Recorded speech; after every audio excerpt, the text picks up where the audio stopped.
Hi, today I'm just going to be doing a quick test on a new monocrystalline 100-watt solar panel I've got, and here's the panel by High-Tech Solar.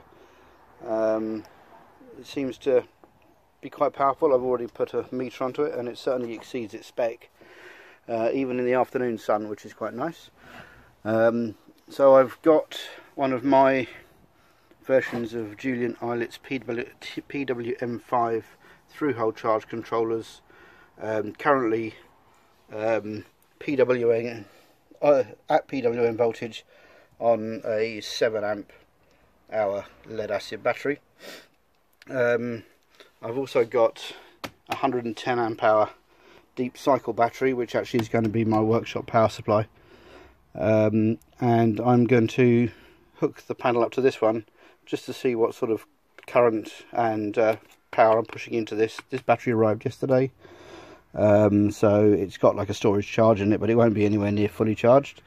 So I'm just going to hook that one up and we'll see what that panel can push into this battery. I'll just, on the PWM5, it's currently showing 13.76971, which actually is about right for these PWM5 charge controllers. There's about a 0.2 volt variance on the 0.5 that they're actually calibrated for. That's mainly due to the fact that the voltage regulator under supplies very slightly. So the chip requires the voltage, the 5 volt reference voltage, to compare the input voltage with. So if the voltage reg is slightly low, the chip compares with a slightly high voltage, but it's nothing to worry about. These batteries are good for about 14.8 volts anyway, so 13.7 is not a problem. Right, I'll just hook this panel up to this battery and see what current it pushes. Right, I've now hooked the PWM5 up to this 110 amp hour deep cycle battery. The power runs through the MC4 connectors through the PWM5, which is currently showing 12 something. Wait for it to flash. 1, 2, 3. 1, 2, 13.2. So it's showing 13.2. My meter here, which actually is impossible to read with in sunlight, there's a phone camera, is showing 4.65 amps at 13.28 volts.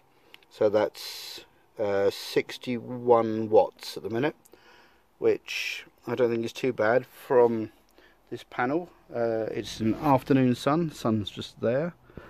The panel isn't quite aligned with the sun. That may push it up a little bit more.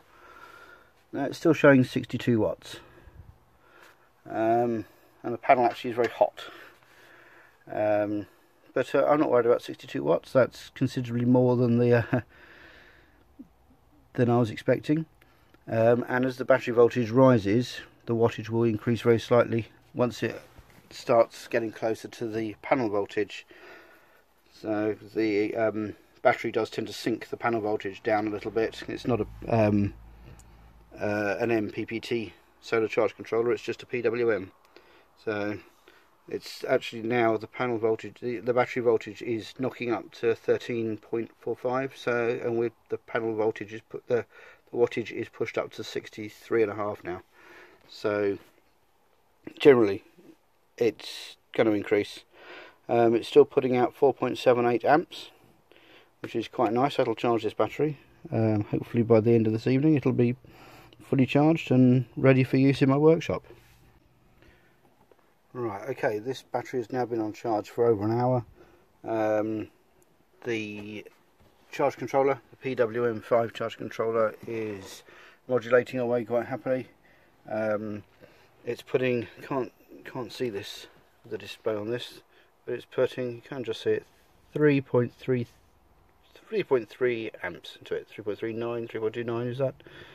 Battery voltage is at about 13.6. This overreads by 0.2.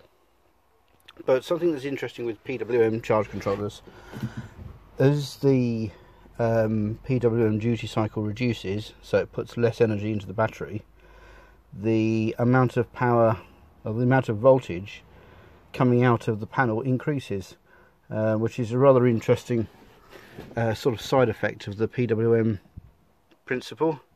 So, for instance, this one, now that the power has dropped down to under 3.5 amps, and the PWM duty cycle is shortened, the actual battery voltage, the panel voltage, sorry, has increased. So you see now it's showing 16 volts, 16.1, and as the duty cycle reduces, so therefore feeding less energy into the battery, the voltage on the panel climbs, and the current remains the same.